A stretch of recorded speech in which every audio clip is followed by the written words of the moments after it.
everyone, welcome back to Adoptee Things. So it's been quite a while since I've put out an update, so I really appreciate your patience. I really needed to take some mental health breaks, focus on school, so I really am excited to get back and tell you all of the updates that I have, especially concerning my birth father.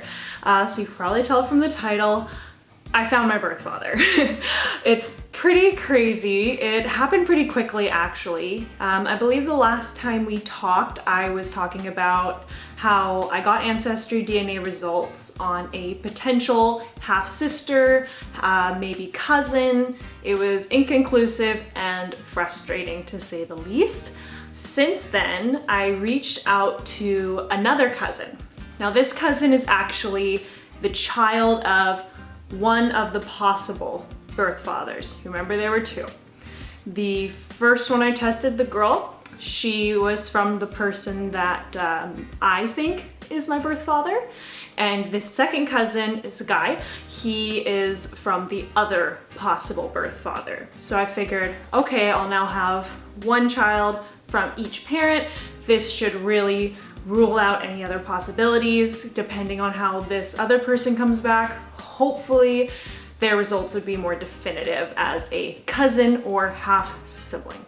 So they actually were really responsive. I was taken aback by that. Most of the people I've reached out to have been pretty kind and open about the situation, which I'm very fortunate to be able to experience that. But he was really responsive. I sent him a test. He did it right away.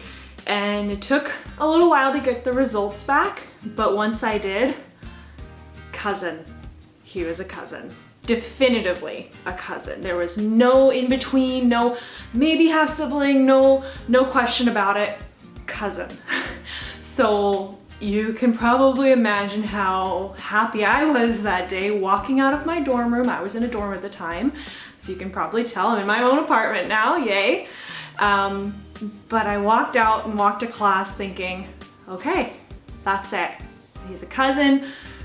The other guy is the birth father, the one that I assumed was my birth father. That's gotta be the answer. And I kind of felt like, you know what? If that's the only answer I ever get, I'm okay with that. I feel like this is enough information for me to know for sure for myself that I know who my birth father is. So I walked to class feeling really good, and I'm really grateful that that cousin did the test, and we kind of left it at that for a while. And then a little while later, a possible, what I assume was my half-brother, reached out to me. So this is a son of the man that I now assumed was my birth father. He reached out to me and was like, I heard the news, our cousin kind of told us, I believe that's what happened, it's been a while. But he found out and he reached out and he was really kind and really excited. He wanted to get to know me, he wanted to know my story. He was traveling at the time, so he was sending me pictures of his travels. And it felt really good to kind of be accepted by someone so close. And he was, you know, confident that, okay, you did all these tests, our cousin came back as a cousin, the girl who is his, of course, sister as well, came back kind of inconclusive.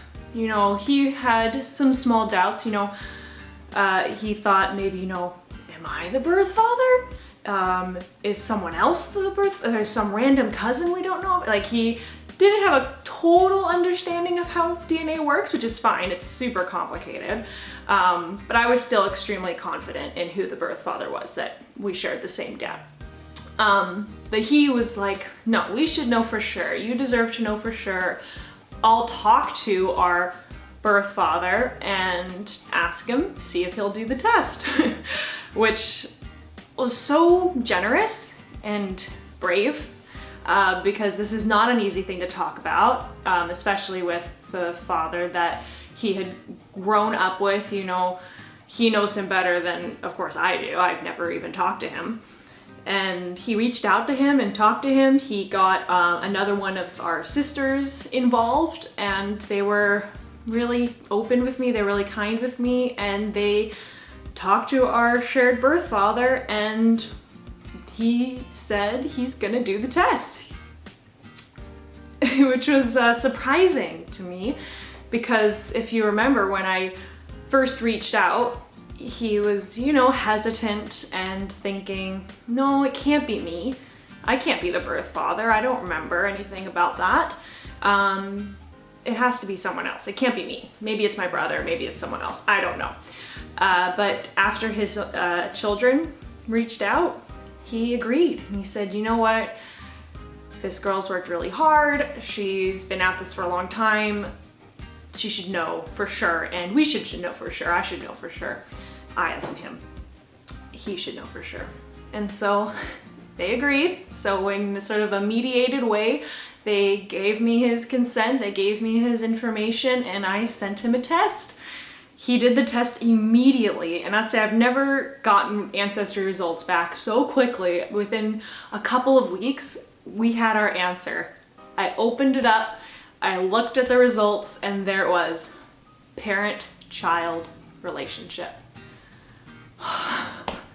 Finally! It was crazy being at this for years. I've only been sharing my journey on here for a couple of years, but going my whole life, having ups and downs, thinking I had found my birth father, finding out the man on my birth certificate was not my birth father, which was such a roller coaster for everyone. Going back and forth with family members, some who did want to help me, some who didn't want to help me, some who just went quiet, and finally getting down to the root of the thing and finding out, yes, the man I assumed was my birth father is my birth father. Thank you. I will say that's also kind of why I haven't been on YouTube so much lately. I got so much closure from finding that out that in a way I didn't even want to think about adoption for the first time in my life. So much of my life I've been so focused on this journey, on the story, on searching, and finally I felt like I didn't really need to anymore.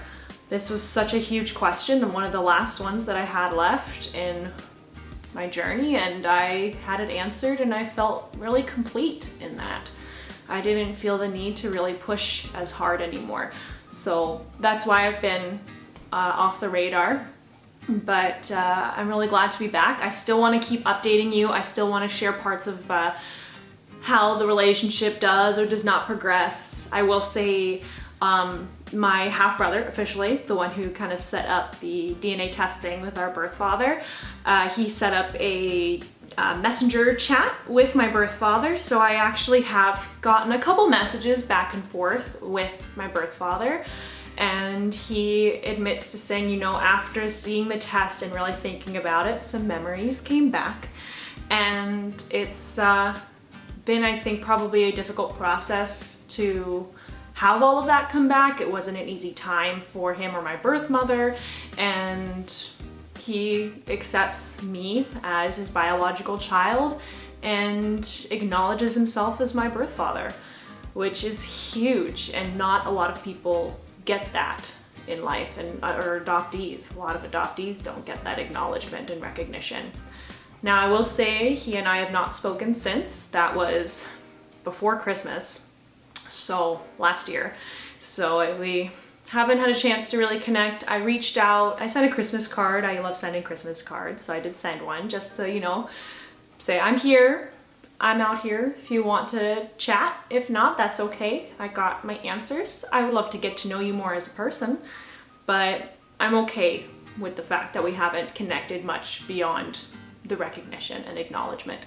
I sent him a message recently just to put it out there again. No response, but he was very kind, and I think that's all I really need. I think that's all either of us need at this point. Who knows what life will bring, but I feel extremely content. I feel accepted. I feel, you know, in a great way without questions, which is something that I haven't had in a lot of my life. So I feel really good. Thank you for coming on this journey with me. I'm still going to be posting updates on my Ancestry DNA results. They've been updated as well, so that'll be coming next, and other parts of relationships in the family that I'd love to talk more about. Adoption is a lifelong thing. It's not something that, at least not for me, you can just wrap up and put away. It's an ongoing process of healing and talking and understanding yourself and understanding one another. So I can't wait to talk to you all again soon and update you more on the life of this adoptee who has now found her birth father. Until next time.